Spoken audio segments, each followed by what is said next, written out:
Hello everyone.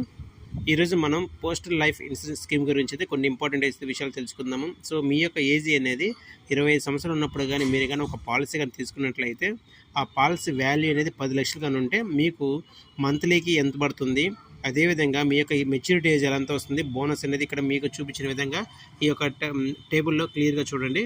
So first మనకు ఉండేది ఈ యొక్క పాలసీ నేమ్ వచ్చి ఎండోమెంట్ ఎజరెన్స్ అంటే సంతోష్ పాలసీ అనమాట. ఇందులో మనకు మెచ్యూరిటీ అనేది 35, 40, 45, 50, 55, 58, 60 అంటే 60 సంవత్సరాల వరకు మెచ్యూరిటీ ఏజ్ అనేది ఉంటుందన్నమాట.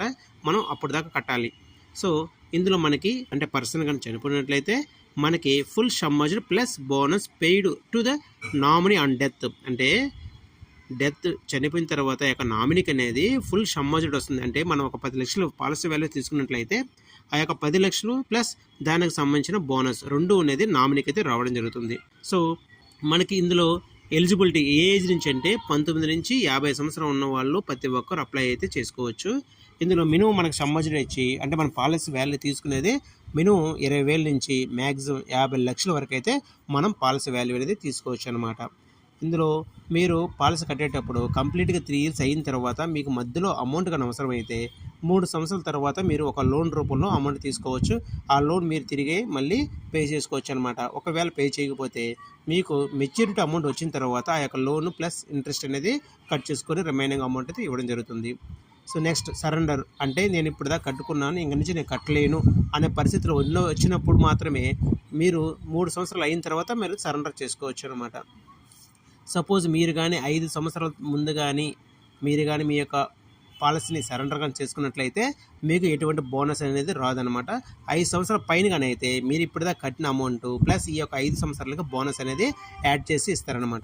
సో ఇందులో మనకి బోనస్ రేట్ అనేది ప్రతి 1000 రూపాయలకి 52 రూపాయలు అయితే రావడం జరుగుతుంది. ఇది మనకి ఏప్రిల్ 1, 2026 నుంచి ఎఫెక్ట్ అనమాట. సో మీ యొక్క వయసు అనేది 20 సంవత్సరాలు ఉన్నప్పుడు మీరు తీసుకున్నట్లయితే పాలసీ వాల్యూ 10 లక్షలు అనుకుందాము.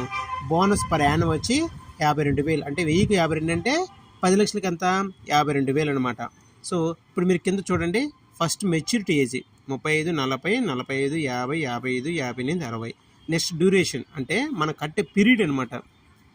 సపోజ్ మీరు 20 సంవత్సరాలు ఉన్నప్పుడు అప్లై చేస్తే 10 సంవత్సరాల డ్యూరేషన్ పెట్టుకుంటే మీ వయసు మెచ్యూరిటీ అయింది 30 సంవత్సరాలకి మీ యొక్క డబ్బులు వస్తుంది అనమాట. అలా అనమాట. నెక్స్ట్ ప్రీమియం, ఇది మంత్లీ ప్రీమియం అనమాట. 8,400, 5,400 ఇలా అనేది 60కి పెట్టుకున్నా అంటే సపోజ్ 2,200 పడుతుంది. మీకు నెట్ ప్రీమియం వచ్చి అంటే రీబేట్ పోగా 2,150 వస్తుంది. మొత్తం మీకు ఎంత వస్తుంది 28 లక్షల 20,000 వస్తుంది. అంటే 10 లక్షలు ప్రీమియము, మీకు బోనస్ అనేది 18 లక్షల 20,000 వస్తుంది. అదే 50 సంవత్సరాలు పెట్టుకున్నారనుకోండి 3,150 రూపాయలు పడుతుంది. మొత్తం 23 లక్షలు అనేది చేతికి వస్తుంది అనమాట.